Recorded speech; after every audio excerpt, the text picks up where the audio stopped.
Hi, this is Sam Hooper. I'm a legislative lawyer with the Institute for Justice, and this is my week in legislative law. So there's a lot going on in housing at the moment. We're currently tracking 91 different bills across different states focused on housing. Obviously, all of these we can't get very involved in, so we kind of categorize them. There are bills that are what we call IJ-led. So these are based on Institute for Justice model legislation, where we've been involved from the very start, working with legislators to translate that into their own local codes, get them filed, and then work with them, hold their hands throughout the process to try and get those bills passed and adopted. Then we have what we call IJ influence bills. So these are bills that we hear about, we find out about. Maybe they're filed by legislators who are generally friendly to the IJ agenda, but we didn't specifically come up with the idea, but we're supportive of it, so we'll help out. So we might work to improve the bill, suggest changes, and we'll definitely testify in support of it and, rally support for the bill when the time comes. And then there are just bills, other bills that, we're not involved in, we didn't influence, but we still like them.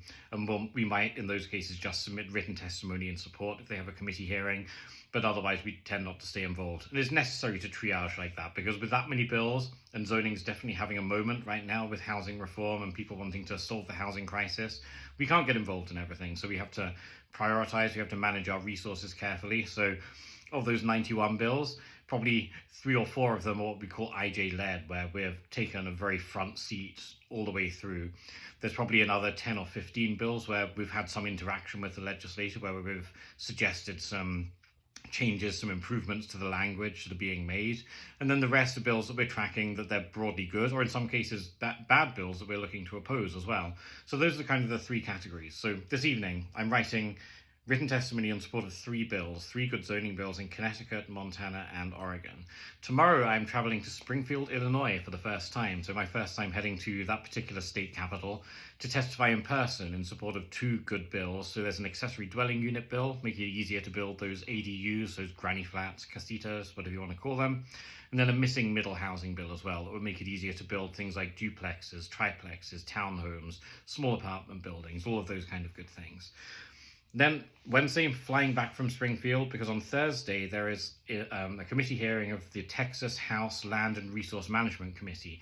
This is the first big hearing that they've had since they organized, and ultimately they're going to be hearing a lot of our zoning reform bills for housing in Texas.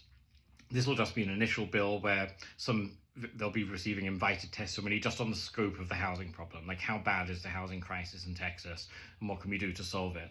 So our lobbyist, as part of the Texans for Reasonable Solutions-led alliance, will be testifying there. And I'll be there as well, just to hopefully meet with some legislators, some staff, to try and talk about the good work that we're doing. Before all this happens, I'm trying to hit the ground running, hit the Capitol before I fly off to Springfield tomorrow, for a lobby day for the Farm and Ranch Freedom Alliance. So I talked before about lobby days or legislative days. This is when different organizations, they'll gather together with all their supporters, they'll have a meeting, they'll get their talking points and their agenda in order, then they'll hit the steps of the Capitol, they'll go office to office, meeting with different legislators, different staff members, just to advocate for the bills that they're looking to support or warn against the bills that they think are potentially harmful.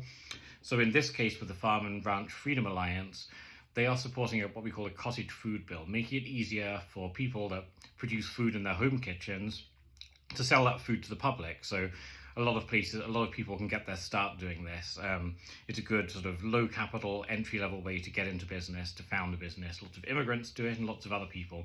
And evidence shows that cottage food's generally very safe. So as long as it's labeled properly to say that it's made in a home kitchen, there should be no reason why a lot of foods certainly can't be sold in that way. So they'll be having a lobby day where they'll be promoting that bill as well as various other bills that they're working on too. So I'm going to try and take part in that as well and just see the kind of response that we get to those bills. So lots of things going on, things happening here in Connecticut, Montana, Oregon, Illinois, and back here in Texas as well. I'll update you from the road when I get to Springfield, Illinois tomorrow.